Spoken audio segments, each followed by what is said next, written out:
Hey everyone, Danny Jose here, DIY guy with another do-it-yourself video, and this time it's to repair a jammed zipper.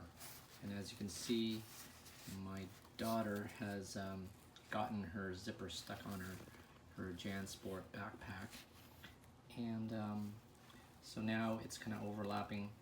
It's hard to get it moved forward or backwards, and you don't want to do that and get the zipper stuck even more. So I'm going to show you how to get this out so you can use the backpack again. So all you need for this job is a good set of pliers. I have a flat one, this flat head one. So here we go. So you start by taking the bottom part of the zipper and kind of flattening it out here.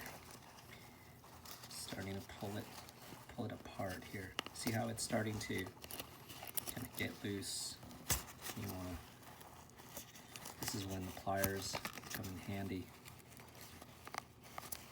You start to slide it out, right?